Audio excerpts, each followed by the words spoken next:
Hello दोस्तों, कथा साहित्य चैनल में आप सभी का फिर से स्वागत है। आज हम आपके लिए एक और नई कहानी लेकर हाजिर हुए हैं, जिसका नाम है गुलाब सिंह और जिसे सुभद्रा कुमारी चौहान जी के द्वारा लिखा गया है। तो आइए कहानी शुरू करते हैं। दिन और तारीख की जरूरत नहीं है। जब हम अमर अनंत की कहानी कहने चले हैं, तब एक दिन और एक ही तारीख पकड़कर क्यों चले। उसके घर में पिता था, माँ थी, बहन थी। वह पूरे घर का दुलारा था। एक दिन की बात है, वह बीमार पड़ गया। माँ ने उसका खाना बिल्कुल रोक दिया था, पर उसका बार बार कुछ खाने को मांगना छोटी सी बहन से रहा ना गया। बहन का जी न माना, वह चुपके से गुड़ और चने चुरा लाई और भैया को खिलाने चली गई। यह बात और थी कि उसके भैया को बुखार चढ़ा था। इसके लिए यह माँ बाप का गुस्सा सहने को भी तैयार थी, पर भाई ने भी वह गुड़ चने की बात किसी को ना बताई, और बहन बताती ही क्यों। खैर, किसी तरह रोग बढ़ते बढ़ते खत्म हो गया, रोक गया, और बहन की प्रेम की वह बात सदा के लिए भाई के मन पर छप गई। ऐसी एक नहीं, अनेक बातें बहन की, माँ की, पिता की उसके मन पर छाई थी। वह कभी उनसे लड़ता झगड़ता भी, पर आंखों के आंसू और मन के रंग उसके अंतस पर छपी तस्वीरों को ना धुंधला सके। एक दिन ऐसी हवा बही कि मुरझाए हुए मनों में फिर से एक नई जान आ गई। एक हवा ऐसी होती है जो मुरझाए हुए पौधों में ताजगी ला देती है, और एक हवा ऐसी होती है जो मुर्दा मन मनुष्यों में नई उमंग भर देती है। यह उमंग वाली हवा थी। बड़ा मारी जुलूस निकला। कौमी झंडे का जुलूस था वह, पर बादशाह का हुक्म था कि जुलूस ना निकले, झंडा ना निकले। शहर में आतंक छा गया। बड़ा जालिम था वह बादशाह, बड़ा आया बादशाह। क्यों ना निकले जुलूस, क्यों ना निकले झंडा।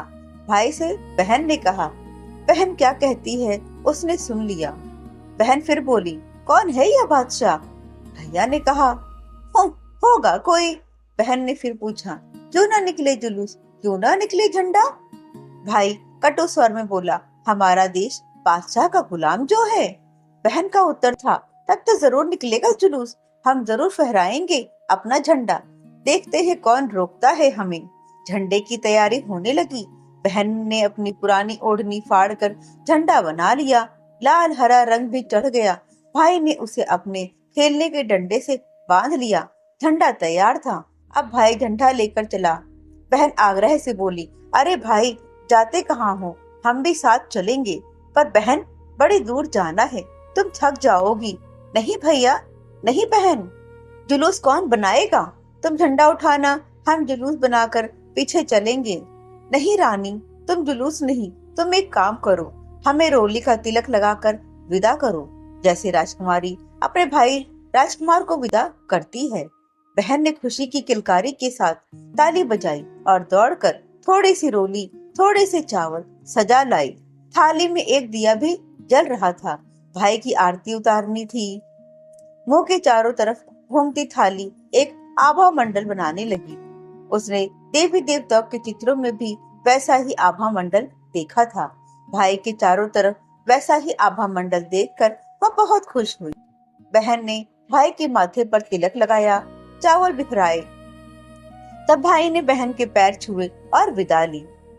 बहन ने भाई के सिर पर हाथ फेरा और बलैया ली। अब वह झंडा लेकर चला। बाहर दरवाजे पर खड़ी बहन देखती ही रह गई।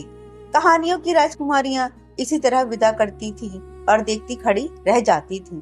दूर तक भाई के लहराते हुए झंडे को जाते हुए देखती रही। वह बहुत दूर जाने पर बादशाह के सिपाहियों ने झंडे वाले को रोकना चाहा, पर वह न रुका और बादशाह के सिपाहियों ने गोली चला दी।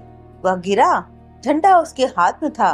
गोलियां चल जाने पर किसकी हिम्मत सड़क पर आ जाता और घायल को संभालता, पर बहन ने उसको गिरते देख लिया था। न जाने क्यों उसका दिल पहले से ही कुछ धक धक कर रहा था। वह दौड़ पड़ी। अकेली दौड़ती जा रही थी। भाई खून से लथपथ पड़ा था, पुकार रहा था। बहन ने बोला, भैया। भाई के प्राण मानो यह अमृतवाणी सुनकर लौट पड़े। बोला, तू आई, ये झंडा ले ले। बहन ने झंडा लिया, पर भाई चला गया। बहन रोई पर झंडा हाथ में लिए रही। बादशाह के सिपाही मानो गढ़ जीत कर वहां से चले गए। अब बहुत से लोग आए, अर्थी उठी। सामने भाई की बहन वही झंडा लिए चल रही थी। बादशाह का हुक्म था कि जुलूस नहीं निकलेगा, कौमी झंडा नहीं निकलेगा, पर जुलूस निकला, झंडा भी निकला। यह कहानी कहाँ की है, किसकी है, हम नहीं बता पाएंगे।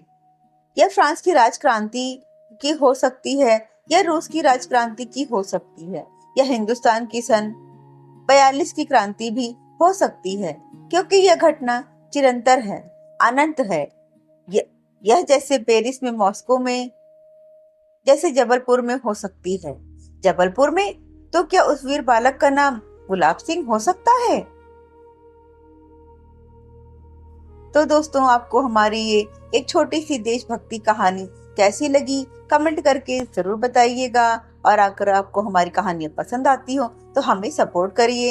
हाई बटन दबाकर हमें ऐसी ही कहानी को लाने के लिए प्रेरित करते रहें। धन्यवाद।